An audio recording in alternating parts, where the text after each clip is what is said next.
Welcome back to the Dare to Be podcast. I'm Austeen Heaney. I'm the host here. This podcast I'm really excited about.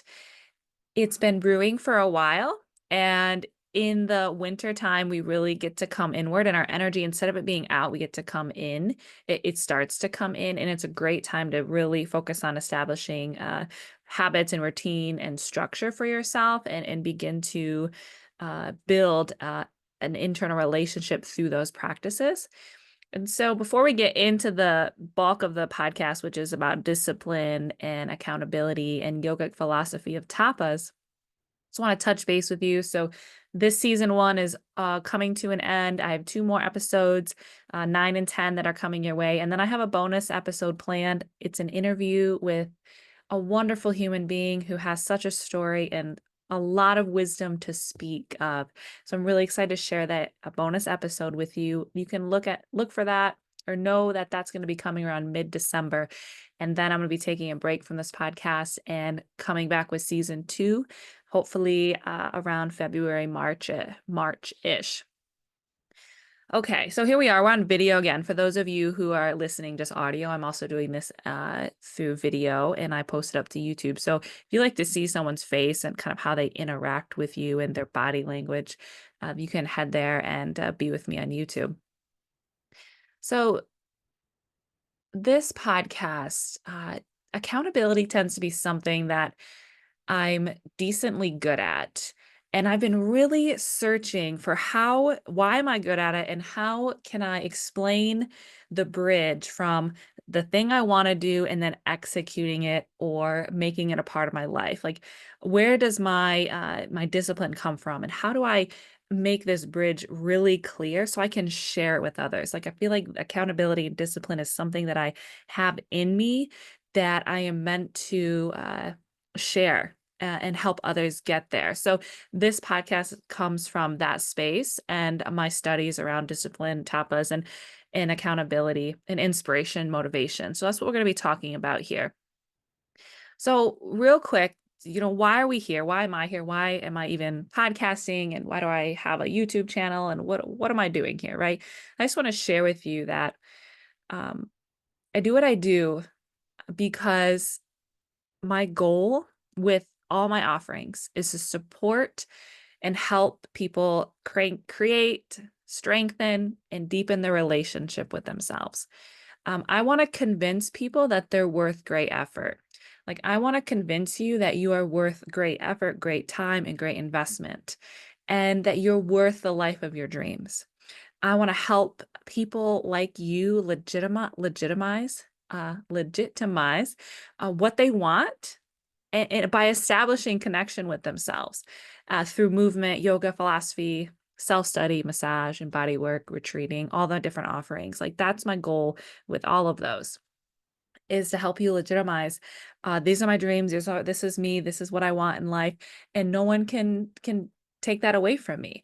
And that to get there, I have to be worth great effort and great time and great investment, right? So that's what all this is about. This is what I do. This is why I do what I do. This is what I do. So let's move into the podcast itself, like the main topic here.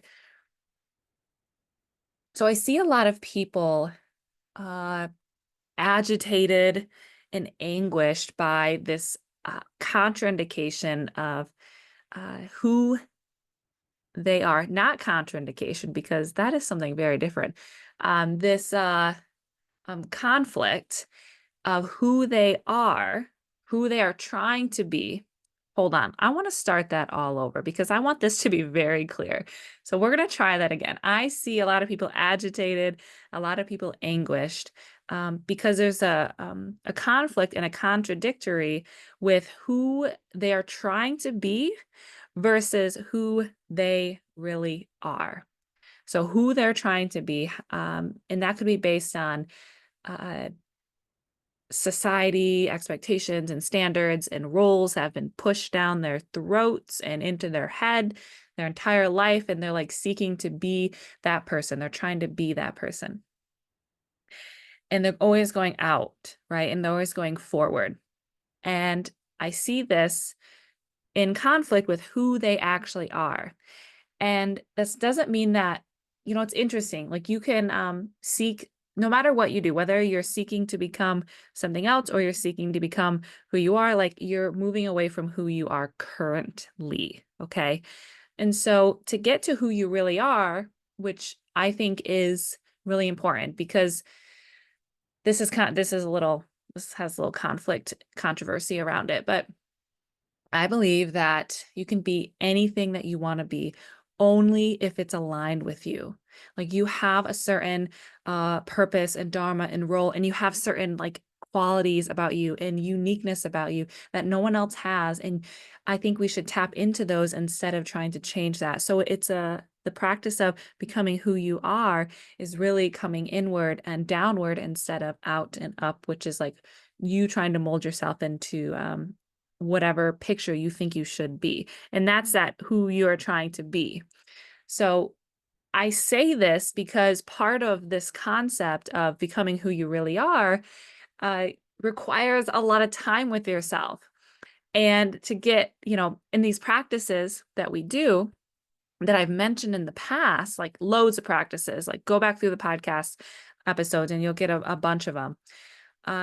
They require discipline. They require lots of time and not just time like an hour a day or whatever, but it requires like months, like 6 months, a year, 3 years. For me, it's been 14 years of yoga. So it requires time. And if you don't think you're worth that time, if you don't think you're worth great investment as far as into resources like money, finances, and time and effort, then you're never going to commit yourself to those practices. And so you'll never commit yourself to those practices. And that's what I'm trying to change is the idea that you're not worth that. Because to get to who you really are, requires those practices, and that requires discipline. Unfortunately, it requires discipline. It requires tapas and that self-study is not just like, yeah, I'm going to commit to this for the next month. No, it requires long, sustained amounts of discipline and tapas. And that is so fucking hard to do. And that's why I want to touch on it. Okay, so that's part of this concept of like, who are you trying to be? And if you're trying to be who you really are, then that's great. Then you've connected those two.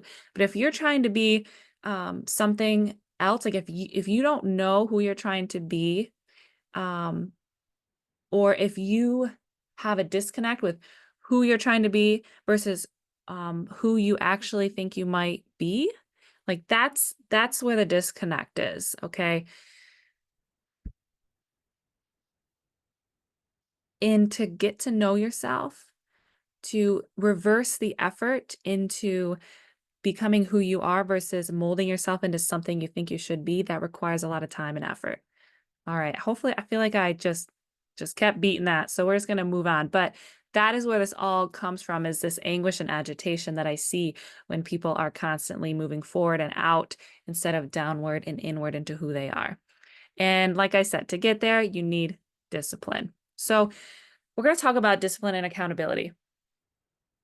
Tapas is a yogic concept. So there are 8 limbs in Patanjali's yoga. We talked about this in episode number 7. And it's the most prominent 8-limbed path here in the USA.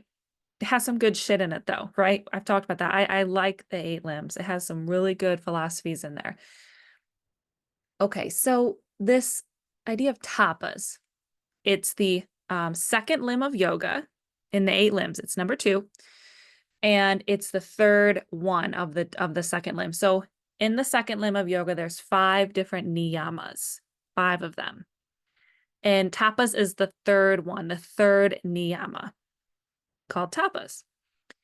And it's a yoga practice. It's a concept and philosophy of yoga, and it translates to discipline, structure, sadhana, which is a long practice, a daily practice that you do for usually 40 days, but it's a certain amount of time that you set aside, and that's called a sadhana.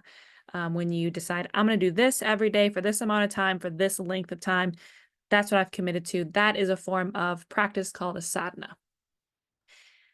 And tapas, discipline itself, is fire. It's the element of fire. And if you think about the fire, the heat is transformation. And so to transform, to evolve, you need heat. You need to adapt and change, and tapas is the fire. Discipline is the fire that cooks you, that does that. Tapas is the fire. We are the ingredients. The practices that we do are the container. And when we put ourselves in the fire, we are changed and adapted and transformed. And the longer you stay there, the more transformation, the more adaptation that you get. And it requires time. Like I said, the longer you're there, the more transformation you have. But it requires time. Time of a consistent burn, quotation marks, burn intention, which is why people stop practices. This is why we fall off from discipline, because they're hard. They agitate us. They're tension filled. But we need that, like, to change. We'll flaw, like, we have to adapt. We need tension to change. Tension gets a bad rap, but you can have good tension, you can have bad tension. And so I see a lot of people drop off because they're hard. But it's asking you to be something different, to do something different, to literally reorient yourself into something new. And that requires time and it requires heat. And so tapas is the fire, we're the ingredients, the practices are the container, and they require time. And we are worth great time and effort. I'm going to say it so many times. Like, you are worth the 10 minutes that you have, the 30 minutes, the 4 hours that you have a day to take care of yourself. Self-care, self-fullness requires so much time. It feels like a second job, but it should be our main job, right? It should be our full-time job to take care of ourselves. And that's how we show up best for the world and for others. And so when you stay in the fire, when you stay and allow yourself to be cooked by discipline, that's when the blessing shows up. That's when the end results come. But you have to stay. And we're going to talk about staying. But know that some practices, some disciplines and tapas can be quicker, like maybe 4 weeks. Others can be months long. This whole thing is a process. No matter what kind of self-development, self-transformation and discovery that you do, it's going to require lots of time. And that's hard for us because we want quick results. We want immediate pleasure and we want immediate gratification. So there's this quote it just says CL. Like, I'm not sure who CL is, but I want to share this with you. And it's about tapas. Can you show courage and stay in the fire until you find the blessing? That is tapas in a nutshell. Can you show courage? Can you show resilience and discipline and stay in the fire? Let yourself be cooked until you find the blessing, which you will find in that end result. But the thing about the end result is that it was purpose. We've cultivated on purpose. So we're going to begin to talk about the practices that we choose and the end result. After I get a drink of water. Thank you. Okay.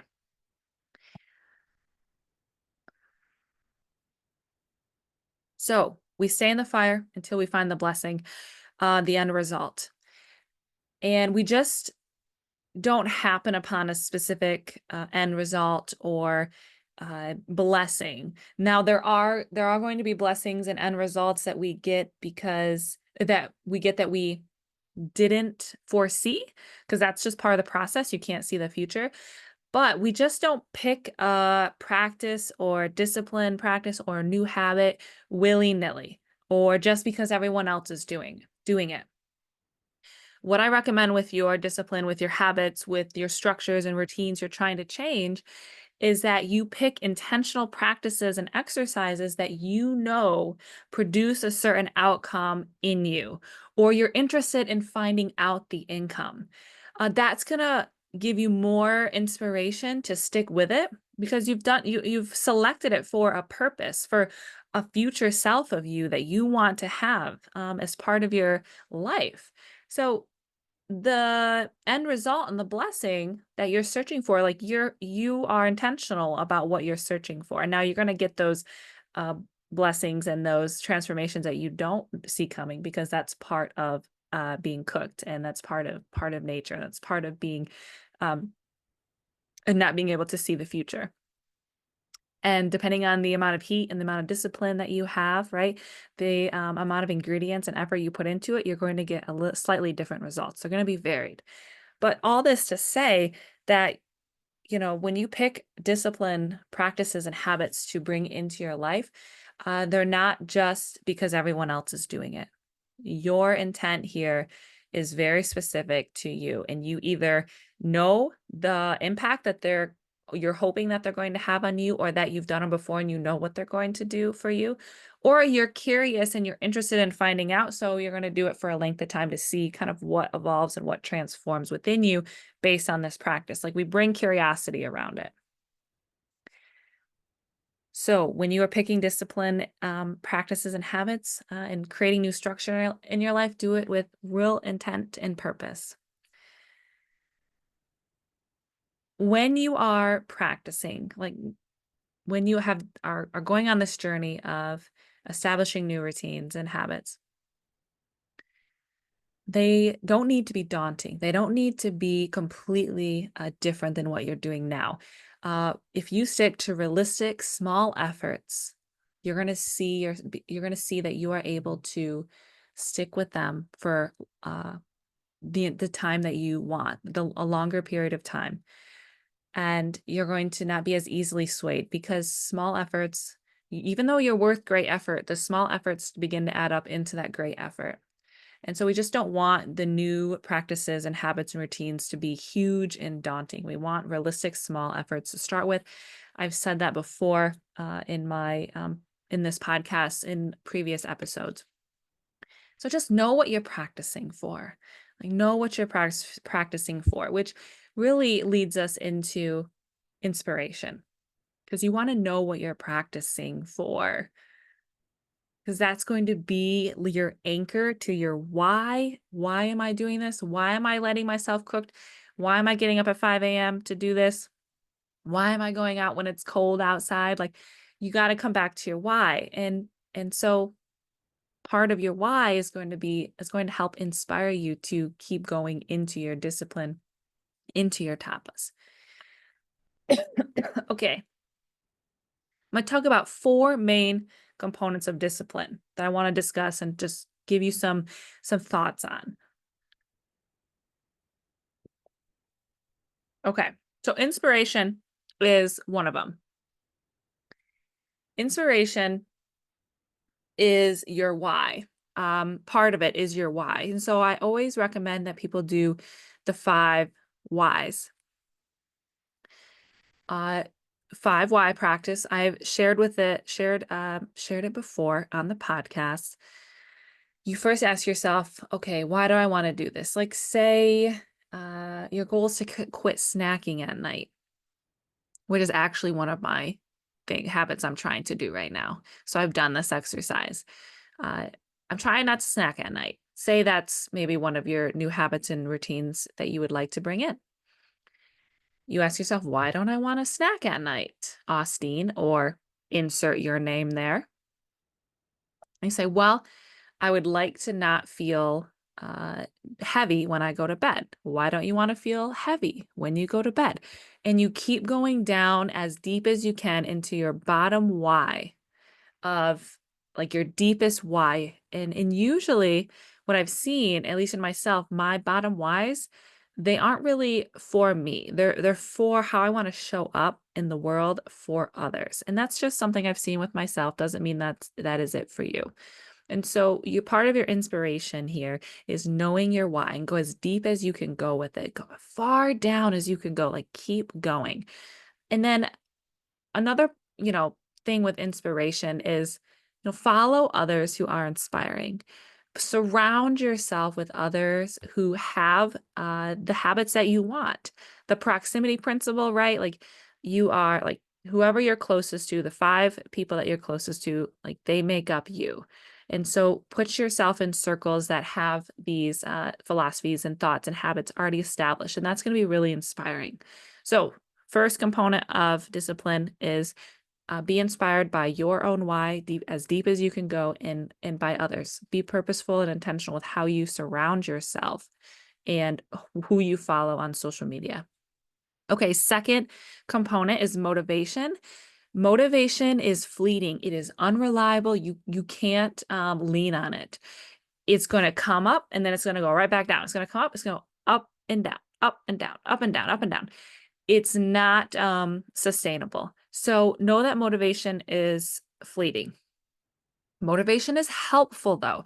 When it is up, that is the time to really deepen your knowing and deepen your why, why you chose this daily habit, this structure, or this routine. And so motivation you can think of as like just a little bit more kindling to the fire, but it's not the fire itself. Like you cannot rely on your own motivation, but it can help be a remembering and a reminder and just add a little bit more fire to your discipline, but it's not going to be the main thing that helps you burn. And so use your motivation when you have it, but don't lean on it entirely. And what you should lean on and what you can lean on is your why. And then the third component, which is accountability. I have a lot of thoughts on accountability.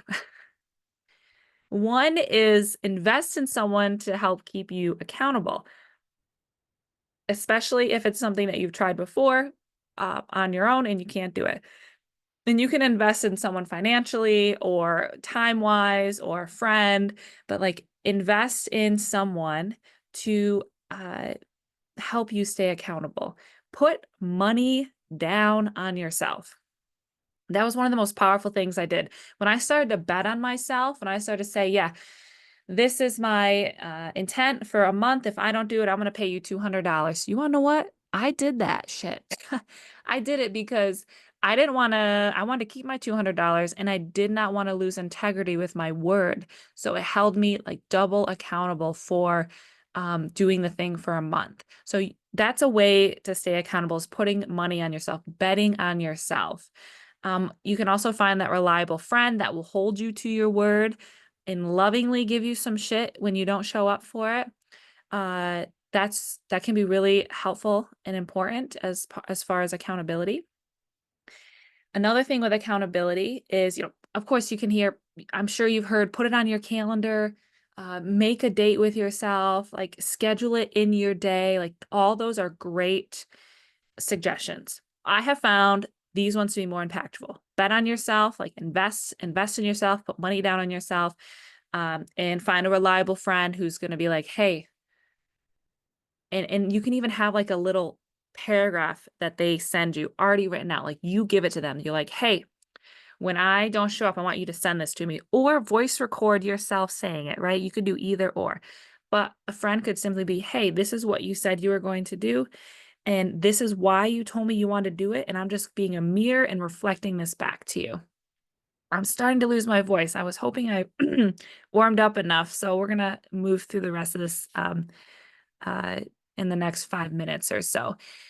Okay, the last thing with accountability is track it. You get better results when you track what you're trying to change. So if you're trying to change, a data, maybe I hate using that example. I'm trying to think of a different one.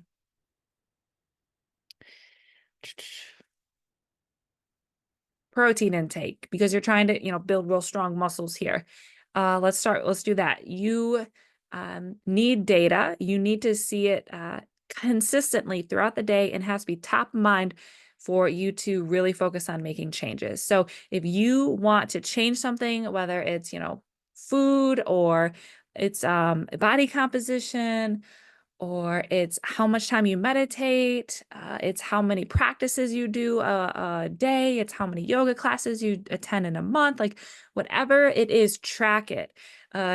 They have seen in studies that people always get better results. Okay, always is a strong word. How about 85% of the time you get better results when you track what you're trying to change? So track what you're trying to change, collect data, track it. All right, that's the accountability component. Okay, the last one, number 4, is structure. My teacher says to me often, Austeen, don't be a puddle. What happens to puddles? People walk through puddles. People walk all over puddles. Puddles shrivel up. They get small, and then it rains and they get bigger. Like, they're not consistent. They expand and contract all the time. And there's no shape or form to them. And you can think about the water in a puddle as your life force, as your energy, as the water within us, as your life. And so you need structure to contain your life force, your energy, your life itself, and in the water, like the water within you. So don't be a puddle. And puddles need structures, and then they become, maybe a pool or a tub or something else. And when you build discipline and routine, this builds structure in your life. This helps you not be a puddle. And so it helps give, shape and form to your energy, to your life force, and to your to your days, how you want to spend your life, how you want to walk in this world. Like, it gives you structure to do that.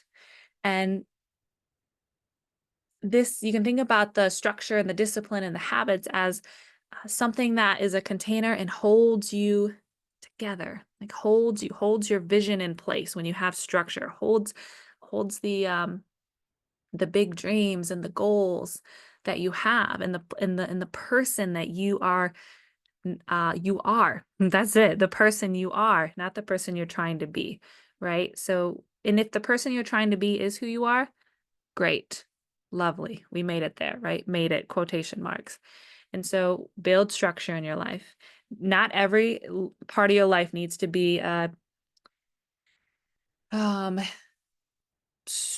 structured out, or that's it, planned. That's the word, planned out. That doesn't need to happen, but you do need some structure, some kind of container to hold your life, to hold yourself and the energy and life force of you. So find and build that structure. Don't be a puddle. That's what my teacher says. Don't be a puddle. I like that. It works for me. It may not work for you. So that is the podcast on discipline and accountability and tapas. Oftentimes, discipline and our good habits require us to forsake immediate pleasures. This is so true.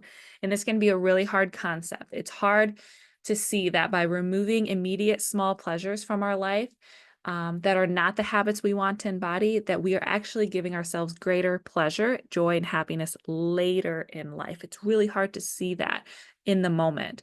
Like when you decide to sleep in 10 hours or sleep in a couple hours early, and you miss the chance to move your body, or you eat the thing that makes your stomach upset, but it makes your taste buds so happy. Like, all of those small moments, discipline asks us to forsake those. And it's hard to do that because that instant gratification is so rewarding. But what's more rewarding, if we can stay in the fire and stay in our discipline, is we get a lot more bigger, greater blessings and pleasures later on in life. And so just a reminder, there's a little quote I want to share with you. It's from Deborah Adele, The Yamas and Niyamas. Okay. Tapas is the day-to-day choice to burn non-supportive habits of the body and mind, choosing to forsake momentary pleasures for future rewards. So that's just a quote that supports this idea that discipline often asks us to forsake those immediate pleasures, those instant gratifications. And it's hard to do, and I see you, it's hard to do. And it's also how you're going to be who you are. And I'm also want to say all of this with, sometimes you need to eat the thing, and sometimes you need to sleep. It's more about, do you do it more often than is, that's not, I want to say good for you, but that's not it. Do you do it more often than your best self would, or your highest self would? Because we want to live, but we also want to live like the best life we can, because we're only here for a short amount of time. Okay, friends, thank you so much for being here. Just to ground us really quickly, this is podcast number 9, and it all began with the idea of, who are you trying to be, and who are you really? And I see this conflict that happens in people. And one part of this concept is self-study and practices. And to get to this idea of who you really are, we need discipline. And that's why this is coming into place. And tapas, we talked about tapas, which is a yogic concept. It's a niyama. It's the third one. And it's about being in the fire, staying in the fire. Can we have courage and stay in the fire until we find the blessing? There are also 4 main components of discipline that we discussed: inspiration, motivation, accountability, and structure. And I wanted to acknowledge that discipline does ask us to forsake those immediate pleasures. Not all of them, not every single one, but the ones that we are doing more than our best and future self would. I hope this was helpful. As I said in the beginning, my goal is to always just help you strengthen, deepen, and create relationship with yourself, with your heart, with your mind, your body, and your spirit. And I want to convince you that you're worth this great effort. You're worth the time. Your wants are legitimate. Your dreams are legitimate. The practices and the time you take for yourself are legitimate and important. Okay. If you're interested in continuing working with me, right now there's 3 different ways you can work with me. Online Yoga Academy, it has more than 90 on-demand videos I add monthly. It's got tender yoga, vinyasa, yin, meditation practices, some beginner yoga videos. More information on that, free to be yogamassage.com.